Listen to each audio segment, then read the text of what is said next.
오늘도 달리러 나왔습니다. 오늘은 용산 방향으로 가지 않고 합정동, 상암동, 난지도 방향으로 달리겠습니다.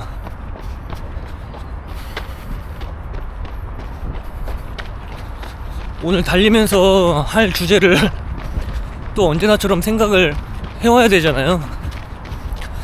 그래서 항상 자주 가는 카페에 가서 늘 마시던 커피를 마시면서 오늘 어떤 얘기를 나누어야 좋을까 생각을 많이 했어요. 또 어제 했던 얘기랑 연관성이 조금이라도 있었으면은 좋겠다 싶어서 어제 했던 얘기랑 좀 맥락이 이어질 수도 있겠는데요. 어제 했던 얘기가 뭐였죠? 어제 달리기와 성욕, 성에 대한, 달리기와 성에 대한 얘기를 했죠. 성기능이 올라가는지 궁금해 할 수도 있는 거고, 부부관계, 연인관계가 달리기에 어떤 영향을 미치는지 제가 시간이 제한돼 있어가지고 엄청 세세하게 구구절절 모든 것을 다 얘기하진 않았지만 또 나중에 세부 장르 카테고리로 해서 또 이야기를 하고 싶으면 언제든지 할 수 있으니까요. 어제 주제는 그랬고요. 오늘은 달리기를 성에 관해서 대입해 보니까 재밌더라고요. 말할 때 달리기와 성적인 주제에 대해서 맞닿아 있는 얘기거리인데요. 달리기와 마조이즘에 대해서 얘기를 할 거예요. 발음하기도 쉽지가 않은데, 마조이즘이 뭐냐면 이제 사디즘이랑 마조이즘을 합친 합성어 같은 건데요. 사디즘은 그 사드 후작이라고 프랑스 분인가? 하여튼 1700년대 분이에요. 그때 사람인데, 그 사람이 쓴 유명한 책 가운데 소돔의 120 숫자 120 소돔의 121이라는 책이 있거든요. 그게 영화로도 나와서 이탈리아 감독이 나중에 만든 걸로 알고 있는데, 저는 영화는 아직 보지 않았고요. 책은 읽어봤어요. 그 책이 관통하는 내용이 120일이면 30일 기준으로 한 4달, 넉 달 정도 되잖아요. 그 기간 동안 쾌락과 향락에 젖어가지고 그 후작 주변에 권위자들이 많이 초청이 되고 같이 어울리거든요. 그 여러 권위자들과 권력자들이 한 지역의 섬에 거기 문을 잠근 다음에 엄청 성대하고 호화스러운 성에 모여서 휴가 비슷한 걸 보내는 거예요. 근데 일반인들이 보내는 휴가랑은 다르죠. 거기 안에서 온갖 추잡할 수도 있겠고, 향락, 그러니까 성적으로 섹스도 그렇고 거기서 느낄 수 있는 거를 다 느껴보자, 해볼 수 있는 거는 다 해보자, 이런 식으로 해가지고 그 안에 얘기 중에 패티시에 대한 얘기도 나오고, 가학과 피약성의 BDSM이죠. 그런 얘기도 언급이 자주 되고요. 하여튼 그런 책이에요. 근데 그걸 사드라는 그 후작인데, 자귀가 이제 귀족들도 여러 개로 나뉘었잖아요. 근데 후작이래요. 후작이면은 그 계급도가 있긴 한데 꽤 높은 편에 속하는 걸로 제가 기억을 하거든요. 하여튼 그 사람이 사드고, 그 다음에 마조이즘은 어디서 나온 말이냐. 마조이즘은 그 오스트리아 작가 중에 마조흐라는 사람이 있어요. 그 사람에서 그 마조이즘이라는 단어가 나왔다고 하더라고요. 그래서 오늘 달리기랑 사도 마조이즘이랑 어떤 연관성을 가지고 제가 이야기를 풀어볼까 그렇게 생각을 하다가 문득 그런 생각이 드는 거예요. 어라? 달리기도 사디즘과 마조이즘이 적절하게 버무려져 가지고 막 뒤범벅이 돼서 그거를 맛보고 체험하고 경험할 수 있는 운동 가운데 하나가 러닝이 아닐까? 그런 생각이 엄청 지배적으로 드는 거예요. 이제 설명을 하고 제가 이야기를 이어나갈 텐데, 왜 그런 생각을 했냐면, 일단 달리는 것 자체가 스스로한테 숨이 차고 땀이 막 나고 근육이 쩌릿쩌릿하고 몸이 무거워지고 금방이라도 이 숨을 몰아쉬고 쉬고 싶고 뭔가 마시고 싶고 물을 멈추고 싶고 그러잖아요. 그게 모두 다 고통이라는 안에 속하고 들어가는 거잖아요. 스스로 고통을 감내하고 참음으로써 마조이즘을 느끼는 동시에 사디즘을 느낄 수 있다는 뜻이죠, 제 말은. 일단 사디즘이랑 마조이즘은 뭐 누가 이렇다 저 사람이 이렇다 아니면 성별에 따라서 여자가 이렇고 남자가 이렇고 그런 거는 구분이 크게 의미가 없는 것 같아요. 옛날 사상이나 이론에 대한 책에 나오면은 성별에 따라서 구분을 많이 짓거든요. 근데 그게 단지 그냥 생각하기 편하게 도움이 되라고, 좀 생각하기 편하라고 그런 식으로 그냥 정리를 해놓은 것 뿐이지, 현대사회에서는 뭐 다 맞다 다 틀리다 이렇게 정의를 내릴 수가 없어요. 잘라서 말할 수 없는 거죠. 그래서 달리기 안에서 저는 오늘 제 경험의 바탕으로 사디즘과 마조이즘을 살짝 다뤄보려고 하고요. 그냥 앞서 말했다시피 달리기를 하면은 스스로한테 고통을 주는 거니까 일단 마조이즘 가운데 하나가 될 수가 있겠죠.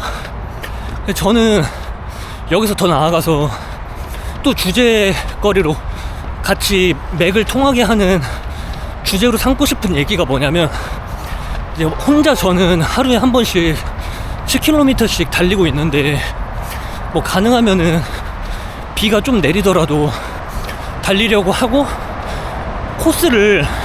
달리기 코스 같은 거를 항상 거의 선택지가 두 가지예요.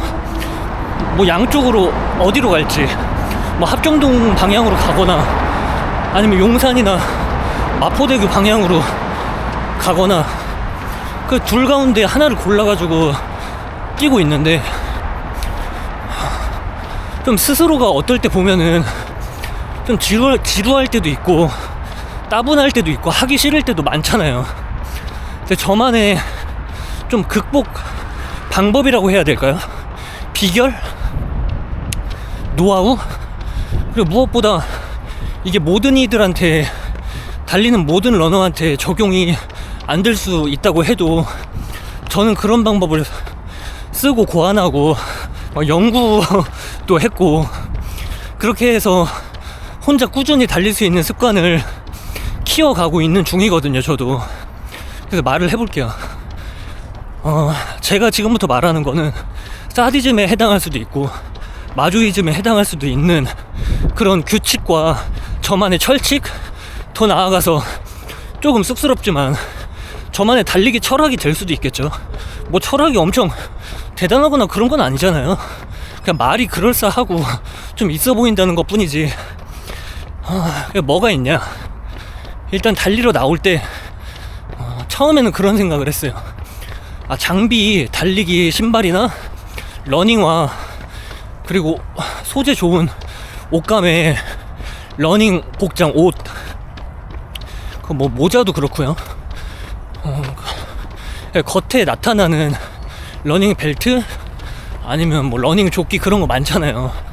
근데 데카트론이나 이런 데 매장 가면은 중저가로 해서 저렴하게 나오는 제품들도 많은데, 또 이왕 달리는 거면 이게 입문할 때는 좀 가볍거나 저렴하거나 내구성이 약하다고 해도 그런 거를 사서 경험을 한 뒤에 좋은 옷을 나중에 기회가 되면 하고 싶으면 그때 경험을 하자. 그래서 좀 참은 것도 있었어요. 처음부터 뭐 여유가 되고 환경이 되고 뭐 자금 사정이 풍부하거나 풍족하거나 이러면은 처음부터 좋은 걸로 바로 가는 게 시간을 아낄 수 있고, 뭐 어떻게 보면 비용과 돈을 아낄 수도 있을 것 같아요. 여러 개를 경험하면서 굳이 체험을 막 실패를 시행착오를 안 겪어도 되잖아요, 한 번에 가면. 근데 저는 자금 사정이 금전적으로 엄청 돈이 많은 게 아니다 보니까 일단은 좀 욕심을 덜어내자. 어제 얘기했던 절제, 자기 자제 뭐 이런 거랑도 연관성이 좀 있을 수 있겠죠. 일단 러닝 슈즈 좋은 거 많지만 요새는 또 상향 평준화가 돼가지고, 저는 처음에 10만원 초반대, 10만원대 초반 아니면 중반대의 러닝화를 골라서 많이 신었고요. 그것도 어떻게 보면 매우 고급일 수가 있죠. 왜냐면 정말 시장표 메이커 잘 모르는 거, 막 그런 거 있잖아요. 보세 신발이라고 해야 되나요? 라벨 같은 거 메이저 라벨 아니고 상표도 잘 모르고 그냥 찍어서 만든 거, 시장에서 파는 거, 그런 거 신고 달리시는 분들도 많아요. 근데 저는 이제 미즈노라는 일본 브랜드로 처음에 러닝 슈즈를 달리기 시작했을 때 구입해서 사서 신어보고 경험을 시작했는데, 제가 얘기하고 싶은 거는 제가 스스로한테 그 러닝 슈즈에 대해서 제한을 뒀던 게 뭐냐면, 일단 러닝 슈즈도 소비 품목이고 이게 소모품이잖아요. 아무래도 바닥이랑 아스팔트나 뭐 트랙에서 달린다고 하면 그 마찰 때문에 아웃솔이나 미드솔이 갈리거나 쿠션이 죽거나 막 그러잖아요. 근데 이거는 제가 뭐 추천을 한다기보다도 그냥 제 일을 풀어서 말을 하는 지금 빌드업 과정이라서 얘기를 하는 건데, 거기서 뭐 대회를 나가면 더 좋은 러닝화를 신고도 싶고 여유가 되면 물론 그렇게 신으면 좋잖아요. 근데 굳이 저는 그러고 싶지가 않더라고요. 왜냐면 그냥 막 엄청 비싼 거 아니더라도 그냥 보급형 수준 입문용 러닝화를 신고 제 온전한 기록을 발휘해보고 싶었던 거죠. 그 풀코스 나갈 때도, 하프도 마찬가지겠습니다만, 하프 나갈 때도 그렇고 대회 나갈 때 그냥 미즈노 신발 10만원 초중반대 신발 하는 거를 신고 갔어요.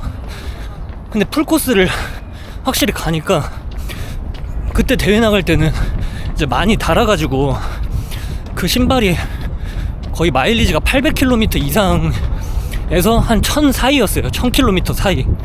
그렇게 오래된 신발을 신었는데, 그걸 고른 것도 뭐 어쩔 수 없이 그거밖에 없어서 신은 게 아니라 다른 뭐 중저가 신발이 또 있었는데도 그걸 골라서 신고 고집을 했어요. 내가 그냥 뭐 맨발로 달릴 수는 없지만 그래도 비교적 낡고 좀 저렴하고 사람들이 그렇게 인기가 많지 않은 제품을 신고 달려보면 나는 어떤 기록이 나올까, 스스로의 확신을 좀 갖고 싶었던 거죠. 근데 또 달리다 보면 맨발로 달리시는 분들도 간혹 있잖아요. 그래서 그런 분들은 또 너무 존경스럽고 대단하기도 하고 한데요. 일단 신발에서는 그렇게 자제를 하면서 자신만의 규칙 그런 걸 만들어 봤고, 그 다음에는 제가 음악을 언제부턴가 달리면서 안 들어요. 최근에 촬영할 때는 뭐 이어폰 꽂고 블루투스나 노이즈 캔슬링 되는 거 그런 거 꽂고 무선 이어폰 꽂으면 되긴 하는데, 카메라 켰을 때는 대화도 해야 되고 말도 해야 되고 하니까 물론 안 끼게 되고, 그 전에도 카메라 들고 달리기 전에도 음악을 안 듣기 시작했거든요. 그러니까 그 까닭이 막 여러 개가 있는데, 일단 음악을 듣게 되면 제가 집중하고 몰입하는데, 달리기에 집중하고 몰입하는데 생각이, 몰입도가 자꾸 분산이 되는 것 같은 거예요. 집중이 안 되는 것 같고. 왜냐면 음악을 들으면 뭐 스트리밍으로 많이 듣겠죠. 근데 그걸로 들으면 보통 BPM이 좀 빠른 걸 고르잖아요. 뭐 힘을 얻을 수 있는 그런 플레이리스트를 고르거나, 뭐 로큰롤이나 아니면 힙합이나, 뭐 더 나아가서 일렉트로닉이나 테크노 이런 것도 있겠죠. 그런 걸 들으면 그 BPM, 음악의 속도나 템포가 너무 빠르니까 제가 거기에 달리는 신경을 막 맞추게 되는 거예요. 보폭도 그런 것 같고, 달리는 걸음수도 마찬가지고, 숨쉬는 호흡도 내가 거기 알게 모르게 빨려 들어가서 조종당하는 것 같고, 그래서 그게 마음에 안 드는 거예요. 그리고 음악도 사실 음악 들으면서 청각 자극이니까 다른 생각도 할 수 있고 달리기 충분히 할 수 있죠. 근데 저는 또 저만의 그 규칙을 하나 더 추가하고 싶었던 거죠. 그래서 안 들었는데, 안 들으니까 또 좋은 게 있더라고요.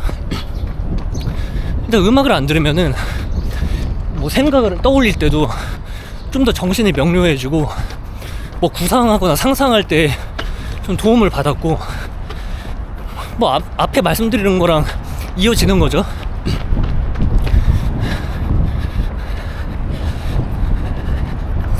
걸음수가 빨라지거나 내 호흡이 거칠어져서 막 계속 음악에 따라가느라고 정돈이 안 되거나 그런 게 거의 없어졌고요. 그리고 이어폰을 아무리 선이 없는 걸 끼더라도 저는 골전도 이어폰이나 이런 최근에 나온 성능 좋은 신제품 같은 거는 써보지 못했어요. 안 써봤는데, 일단 제가 가지고 있는 좀 된 블루투스 이어폰은 달릴 때 땀 때문에 미끄러져서 귓구멍에서 빠지기도 하고, 그게 너무 번거롭기도 하더라고요. 그게 없으니까 온전하게 뭐 바람 소리도 들을 수 있고, 아니면 내 몸에서 나는 소리 있잖아요. 달릴 때 심장 박동 소리, 그리고 발이 지면을 이렇게 걷어차고 박차고 나아가는 소리, 그러면서 보폭이나 케이던스 그런 거를 염두에 두고 기록에 보탬이 될 수도 있는 거고. 그래서 음악을 안 듣기 시작했는데, 또 다른 분들한테 음악 잘 안 듣는다고 뭐 어느 시기에 얘기를 나누다가 자연스럽게 얘기가 나오면 그럼 좀 신기하다는 식으로 말씀을 몇 번 주시더라고요. 근데 저도 음악을 안 듣는 까닭 가운데 하나가 또 뭐냐면, 음악을 안 들으면 그 음악을 듣는 시간이 더 소중해지고 막 귀중해져요. 이게 뭔 말이냐면, 요새 음악을 간편하게 들을 수 있는 매체가 너무 많잖아요. 스트리밍, 유튜브, 스마트폰, 노트북, 뭐 일반 가정용 컴퓨터, 다 정말 실물 레코드를 안 사더라도, 음반 같은 걸 사지 않더라도 그렇게 손쉽게 비용도 적게 들고 편리성도 있고 그렇게 해서 들을 수 있잖아요. 그렇게 들으면 좀 좋은 점이 떨어지는 게 뭐냐면, 편리하고 다 좋아요. 언제 어디서든 와이파이나 인터넷이 되면 들을 수 있으니까 편리한 건 좋은데, 음악을 다루는 나의 자세가 좀 너무 나태하고 좀 가벼워진 자세를 취한다고 해야 되나요? 아무래도 실물 레코드를 사서 여러 장비를 거쳐서 번거롭게 듣는 그 시간을 딱 마련하는 것과 달리면서 그냥 음악에 온전하게 다 집중하지도 못하지만 달리면서 배경음악으로 심심하고 무료하니까, 아니면 내 체력에 한계를 좀 더 끌어올리고 끄집어내기 위해서 음악의 도움을 받는다거나 그러면은 음악의 몰입도가 저는 떨어지더라고요. 근데 이건 방법은 없어요. 그렇게 들어도 음악인 거고, 제가 때때로 아날로그 레코드로 번거롭게 재생해서 듣는 것도 그것도 음악을 즐기는 방법 가운데 하나인 거고. 근데 저는 말하고 싶은 게 그거죠. 제가 음악을 달리면서 들으면 대하는 자세가 너무 가벼워지고 촐싹거리고, 그 경박한 제 모습이 좀 꼴보기 싫고 그냥 좀 좋지 못한 것 같고, 그래서 바꿔보고 싶어서 했는데, 그러면 음악을 제가 DJ 연습할 때도 그렇고 음악 듣는 시간이 온전하게 내 시간이 되고 너무 값지고 주의 산만하지 않게 음악을 집중해서 들을 수 있더라고요. 그러면은 그냥 흘려듣는 것과 다르게 여러 음악의 앨범이나 그 트랙들에 대한 이야기나 배경 서사 지식 같은 거를 또 읽어볼 수도 있는 거고, 온전하게 그렇게 집중해서 음악을 들으려고 노력을 해요. 뭐 그 영향을 받은 것 가운데 하나가 무라카미 하루키도 앞전 영상에서 그렇게 얘기를 했지만, 음악은 음악대로 구분해서 자기는 듣는 게 좋다, 그렇게 얘기를 해서 좀 따라 해본 것도 있어요. 그렇게 하다 보니까 되더라고요. 처음에는 힘들죠. 보상 체계 가운데 하나인데 음악도 그게 쾌락이 느껴지고 막 장단에 맞춰서 박자나 리듬, 반복되는 형식, 그 음악의 묘미잖아요. 그거 맞춰서 쾌락이 오게 돼 있는데 어느 순간 안 들으면은 달리기 할 때 지루하고, 하여튼 근데 그게 웃기게도 음악을 오히려 안 들어야 달리기가 지루해지고 따분해지고 그런 건데, 저는 그렇게 습관을 연습을 하다 보니까 오히려 음악을 안 듣는 편이 덜 지루하게 됐어요. 이 시간만큼은 휴대폰, 스마트폰도 좀 내려놓고 온전하게 달리기나 내 생각이나 내 땀과 뭐 심장 소리, 마음에서 나는 소리, 그런 거에만 집중을 하자. 좀 느글거리고 느끼할 수 있는데, 그런 생각 자체가 뭐 또 다른 음악이 될 수도 있는 거죠. 굳이 이어폰을 꽂고 듣질 않아도. 그래서 두 번째로는 장비에 이어서, 그러니까 러닝 슈즈 한 가지만 언급을 앞전에 했는데, 그 러닝 슈즈 제한을 둔 거에 이후에 음악을 좀 되도록이면 자제한다. 그게 두 번째였고요. 그 다음에 이거는 그냥 제 얘기예요.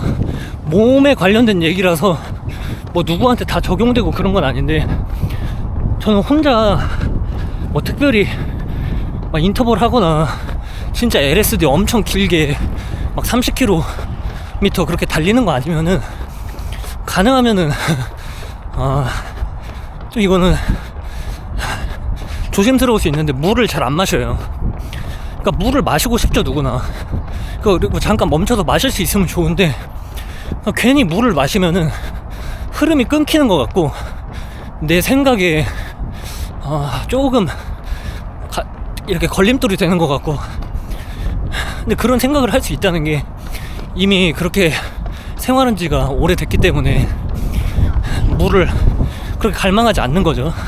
제가 아직 더 먼 거리를 달리거나 엄청 더운 날에 달리거나 호되게 당해봐야 되는데 그런 적이 없는 건지, 그냥 스스로 환경에 맞춰서 적응을 해서 그런 건지는 모르겠습니다만, 일단 물을 잘 안 마셔요. 왜냐면 제가 혼자 이렇게 달릴 때, 집 근처를 달릴 때 뭐 엄청 오래 달리는 건 아니에요. 그래서 언제든지 집에 가가지고 물을 냉장고에서 꺼내서 마시면 되는 거고 끝나고, 아니면 도저히 못 참겠다 그러면 여기 한강만 해도 편의점이 많거든요. 그럼 편의점 가가지고 물이나 이온 음료 사서 마시면 그러면 해결되는 거예요. 근데 그냥 저는 뭐 번거롭기도 하고 처음에는 그것도 쉽진 않았죠. 근데 몸이 그렇게 바뀌어가지고 물을 안 마시게 했는데 또 긴 마라톤 대회를 나갈 때는 마셔요.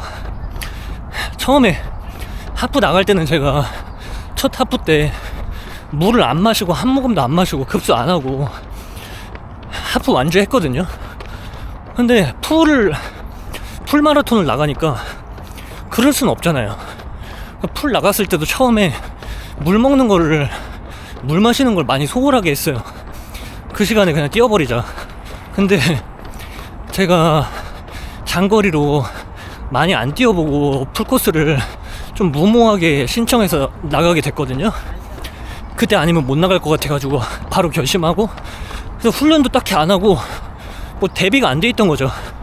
월 러닝 마일리지도 좀 낮은 편이었고, 그래서 달리다가 한 30km 풀코스 마라톤 대회 그쯤 달리고 있을 텐데 36에선가 34쯤에 막 쥐가 와가지고 나중에는 다른 달리는 분이 대회 관리하시는 오셔가지고 파스 뿌려주시고 도움을 좀 받아가지고 그렇게 완주를 했어요. 근데 쥐가 나는 게 뭐 염분이나 몸에 수분이 많이 부족해가지고 그렇다고 하더라고요. 그리고 수분은 이제 뇌에서 인지하기 전에 내가 갈증이 나서 마시고 싶지 않을 때부터 꾸준하게 보충을 해줘야 된다고 하잖아요. 근데 저는 대회 나갔을 때는 앞으로는 신경을 쓰겠지만 그냥 이렇게 일상에서 가볍게 달리고 촬영하면서 달리고 혼자서 달리고 이럴 때는 그냥 잘 안 마시게 됐어요.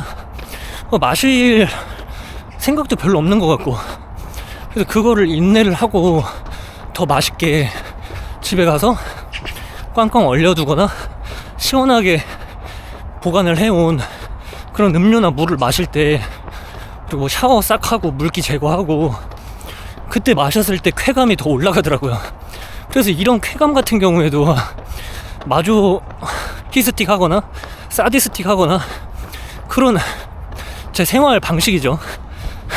그러면서 달리기가 더 매력 있어지고 막 재미가 붙는 거예요. 성취감이 더 배가 되는 것 같고, 좀 이상야릇하지만은 이게 뭐 제 실생활이니까요. 뭐 꾸며내거나 그런 얘기를 하는 건 아니니까요.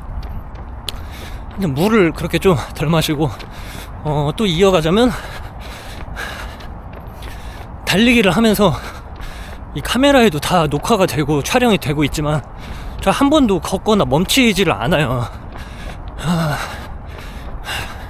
그냥 너무 힘들면은 속도를 늦추거나 뭐 그럴 수 있겠죠. 속도를 늦추면 되니까 그러면 힘든 게 조금 사라지잖아요.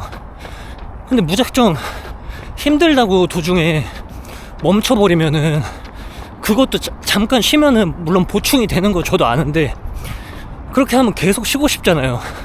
사람이라는 게 멈추면은, 그러니까 달리다가 막 열심히 달리다가 멈추면은 다시 뛰기가 싫고 걷고 싶고, 그게 물리법칙에도 그렇잖아요.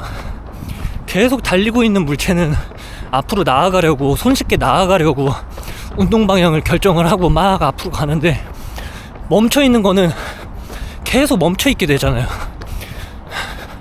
뭐 사람도 똑같죠.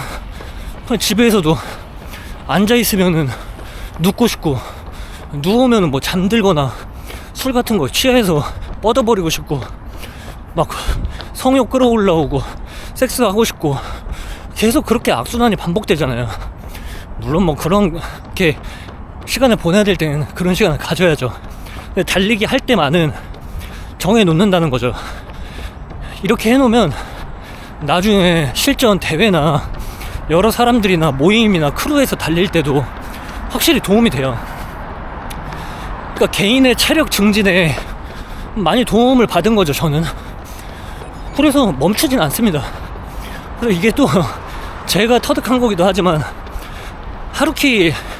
무라카미 하루키 선생이 달리기 얘기할 때 자기는 항상 천천히 막 걷는 사람 속도에 맞춰서 달린다고 하더라도 절대 멈추거나 걷진 않는다고, 그렇게 하고 싶다고, 막 비석에도 새기고 싶다 그래서 자기는 소설가 작가 이외에 러너로 자기 묘비명에 새기고 싶다고 그렇게 말도 했거든요. 저도 거기서 영향을 좀 받은 게 있죠. 그래서 안 멈추고 달리면은 처음에는 너무 힘든데요, 또 사람 금방 적응합니다. 아무리 싫은 것도 거기에 계속 노출시키고 근육을 계속 다그치고 혼내주고 보상할 때 휴식이나 보상 해주고 그렇게 계속 반복을 하면, 꾸준함을 이어가면 또 체력이 재밌게 올라가요. 그러면 내가 성장했다는 성취감이 있으니까 결국에는 좀 즉각적인 보상은 아니어도 달리기가 덜 지루해지는 거죠. 나중에는 오랜 습관이 되고 꾸준히 오래 달리고 하게 됐을 경우에. 그래서 중도에 일단 멈추는 일은 없고, 또 뭐가 있을까요? 제가 대충 집에서 대본까지는 못 쓰고 안 쓰더라도 좀 어느 정도 구상을 해서 오는데, 지금 무슨 스크립트를 보면서 제가 그걸 따라 읽거나 그런 게 아니라서 좀 생각을 떠올리는데 시간이 들어갑니다.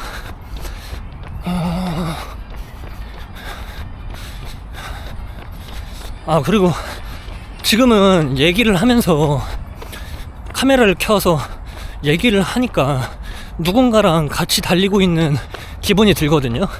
그러니까 말을 하게 되니까요. 근데 제가 말을 안 하고 그냥 혼자서 러닝 시계로 기록만 켜놓고 달릴 때는 입으로 호흡하는 거를 최대한 아꼈어요. 그런 습관을 안 가지고 그냥 코로만 호흡하고, 겨울이든 뭐 여름이든 되도록이면 그렇게 했거든요. 그냥 그러게 이유가, 그러니까 호흡의 기술이라고 책이 있거든요. 그거를 제가 몇 년 전에 읽게 됐는데, 호흡을 할 때 입으로 호흡을 하면 입은 원래 뭐 내쉬거나 뭐 다른 여러 가지 기능이 있지만, 뭐 물론 숨도 쉴 수 있지만, 그러니까 입보다 숨을 입으로 쉬는 것보다 코로 쉬는 게 더 건강에 괜찮다고 하더라고요. 그러니까 왜냐면 코에는 점막이랑 코털이나 그런 게 설계가 돼 있다 보니까 먼지라든지 분비물이나 외부 병균, 바이러스 같은 거를 어느 정도 여과작용을 해서 막아주고 그런 질병에 노출될 수 있는 위험을 줄여주는데, 입으로 하면 걸러지는 것 없이 필터링 없이 그냥 들어오기 때문에 더 건강에 조금이나마 안 좋은 영향을 줄 수 있겠죠. 그래서 코로 호흡을 하는 걸 연습을 했어요. 코로 또 호흡을 하니까 달리기를 할 때 뭐 아주 과하게 내가 무리하게 되지도 않는 것 같고, 오히려 달리기 체력이, 그러니까 심폐지구력이 좀 더 올라가는 느낌이라고 해야 될까요? 그러니까 좀 저는 이득을 많이 봤어요. 그렇게 숨을 보통 쉬는 게 방법이 없잖아요. 그러니까 저마다 맞는 방식을 찾아서 호흡법을 가져가면 되는 거고, 그걸 누가 뭐 코치하거나 배운다고 해서 그게 다 자기한테 맞는다는 보장도 없는 거고, 그래가지고 저는 그냥 누구한테 배운 적도 없지만 그냥 코로 호흡하다 보니까 그게 적응이 되고 편하더라고요.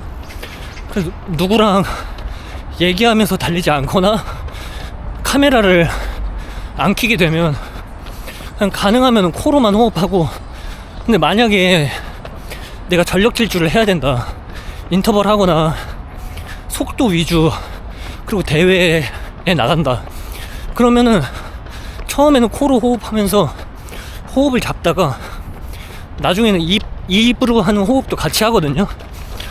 그래서 어떨 때는 코로만 내쉬기도 하고 코로 들이쉬기도 하고, 또 번갈아 가면서 입으로 내쉬기도 하고 입으로 들이마시기도 하고, 이러면서 여러 선택지를 가져가요. 하나만 하면은 또 괜히 몸에 좀 알지 못할 부담이 은근슬쩍 가는 게 아닌가, 그런 염려도 조금 되긴 해가지고 그것도 강박이에요. 제가 여러 삶에서 무슨 행동이나 짓을 할 때 좀 강박기가 있기 때문에 그런 걸 저만의 뭐 규칙을 이렇게 개발을 하는 거죠. 그래서 아무래도 지금 이렇게 얘기하는 것처럼 저만의 달리기 방법, 철칙, 철학 이런 게 자리를 잡고 있는 거겠죠. 그래서 코로만 호흡하니까 확실히 뭐 감기도 그 뒤부터 별로 걸린 적도 없는 것 같고, 일단 뭐 매연이나 도시에 사는 사람들은 공기가 막 미세먼지도 많고 이러니까 물론 뭐 코로만 호흡해도 다 그게 필터링 돼가지고 건강하고 그런 건 아니죠. 근데 최대한 줄이려고 좀 부단히 노력하는 거였고, 또 뭐가 있을까요? 그리고 더 나아가서 이것도 뭐 장비 가운데 하나인데, 앞에 말했을 때 신발이랑 블루투스 이어폰, 노이즈 캔슬링 이어폰에 대해서 얘기를 잠깐 했죠. 그래서 더 나아가서 러닝 시계나 스마트폰 기록에 대해서 얘기를 하고 싶어요. 러닝 시계는 제가 최근에 샀거든요. 지금 2025년 6월인데 제가 몇 년 전에 달리기 시작했지만 그때 처음에 러닝 시계를 안 샀어요. 그 까닭은 뭐 저도 조금이나마 갖고는 싶었죠. 러닝 시계가 있으면 달릴 때 편리하고 기록 측정도 뭐 더 정확하다 그러고, 우선 핸드폰보다 가볍잖아요. 근데 어차피 주변 사람들 쓰는 거 보니까 핸드폰은 핸드폰대로 쓰고 러닝 시계는 러닝 시계, 뭐 초기에는 애플워치 이런 걸 많이 쓰시더라고요. 몇 년 전에는. 지금은 선택지가 많아졌잖아요. 사실 그때는 뭐 가민이랑 애플워치 요 정도였어요. 근데 그거를 쓰면서도 스마트폰도 요새 좀 무게가 나가니까 그것까지 같이 쓰는 분들도 많고, 저도 시계를 구입을 한다고 해도 핸드폰을 같이 쓰게 될 것 같은 거예요. 그러면은 좀 의미가 없지 않나 이러고 미뤘어요. 시계를 사는 거를. 내가 뭐 지금 실력이 출중한 것도 아니고 달리기에 대해서 아무 감도 못 느꼈고 내 한계가 뭔지도 모르고 아무것도 모르는데 전자기기를 덜컥 사가지고, 또 그때 당시엔 그 웨어러블 시계가 그렇게 싸진 않았어요. 지금도 뭐 아주 싸진 않잖아요. 꽤 비싼데 그 큰 비용 갑자기 나가는 것도 좀 별로고, 그래가지고 안 사고 계속 하다 보니까, 그래서 그냥 제 핸드폰으로 나이키 런 해가지고 애플리케이션 있잖아요.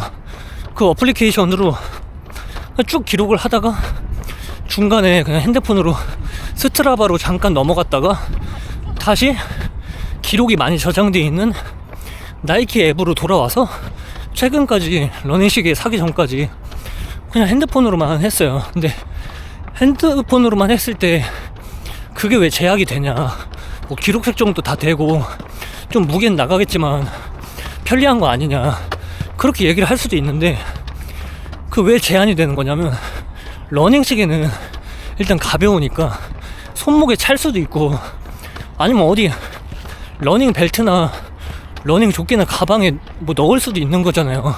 이렇게 타이트하고 촘촘하게 해가지고. 그럼 흔들릴 걱정이 없는데, 핸드폰 같은 경우에 스마트폰은 요새 액정도 크잖아요. 근데 그거를 뭐 가방이나 벨트나 아니면 암밴드나 이런 데 넣어도 계속 출렁출렁거리고, 지금은 좋은 제품의 브랜드의 제품이 많이 소개가 되고 출시가 돼서 꽤 비싼 벨트나 조끼 같은 거 사면은 핸드폰 충분히 수납하고 덜렁거리지 않고 견고하게 지탱이 가능하거든요. 근데 그땐 그런 생각을 잘 못했죠. 브랜드가 뭐 있지도 않았고, 있다고 해도 그게 장비값이 비싸니까 좀 미뤘죠. 근데 핸드폰을 그냥 어떻게 스스로 또 기록은 측정을 해야 되니까 제한을 둘 수 있을까, 나를 어떻게 혹사시키고 사디즘과 마조이즘을 동시에 막 범벅이 된 상태로 좀 맛보고 느껴볼 수 있을까 그런 미련한 생각을 하다가, 또 주변 사람들 보니까 손으로 왼손 오른손 번갈아 가면서 잡고 뛰고 달리기 하고 그러시는 분들이 많더라고요. 그래서 그분들을 그냥 달리면서, 저 동네 달리다 그런 분들 보면서 너무 불편해 보이는데 막상 해보니까 또 할만한 거예요. 근데 확실히 불편하긴 해요. 손에 뭘 쥐고 있으면은 신경이나 근육의 힘 같은 게 거기서 에너지가 좀 빠져나가고 굳이 소모하지 않아도 될 힘을 빼는 것 같고 막 그렇게 느껴져요. 달리다 보면 반동이나 이렇게 흔들림 때문에 별로 무겁지 않은 물체도 핸드폰이 막 무겁게 느껴질 때가 있거든요. 그래서 그냥 오른손 왼손 코스 반환점 돌 때마다 번갈아 가면서 나를 채찍질하고 그러다가 근데 또 괜찮은 점이 뭐였냐면 핸드폰을 들고 다니면은 마음에 드는 풍경이나 뭐 사진 찍고 싶은 곳이 있으면 그냥 바로 손에서 켜가지고 뭐 비디오 찍거나 사진 촬영을 할 수 있으니까 그런 뭐 기동성이나 그건 좋았는데 무게가 너무 무겁고 괜히 또 떨어뜨릴까봐 조금 신경 쓰여가지고 힘이 꽉 들어가는 것도 있고 그래서 처음에는 러닝 시계 아예 안 사고 그렇게 대회도 나가고 했어요. 뭐 나이키 앱이라고 해서 무료로 제공되는 앱이라고 해서 정확도가 아주 안 좋거나 뭐 GPS 수준이 아주 떨어져가지고 뭐 달리기 기록이 뒤죽박죽이 되거나 그런 건 아니었어요. 꽤 어느 정도 정확하게 되는데 이제 조금 아쉬웠던 거는 심박수 같은 게 표시가 안 되고 케이던스가 나온다고 해도 보폭이나 이런 게 정밀하게 표시가 안 되니까 그게 약간 아쉽긴 하더라고요. 나는 최대 심박수가 몇인지도 모르고 그 심박수의 개념도 모르고 케이던스나 보폭에 대한 개념도 모르고 월 달리기 러닝 마일리지에 대한 훈련 방법이나 이런 것도 무지했거든요. 거의 몰랐어요. 근데 이제 장비를 하나씩 필요하겠구나 사볼까 하는 시점에 그런 러닝 달리기 용어들을 그때 처음 알게 되고 만나게 된 거죠. 처음에는 스스로한테 좀 극단적이라고 하면 극단적일 정도로 가혹하게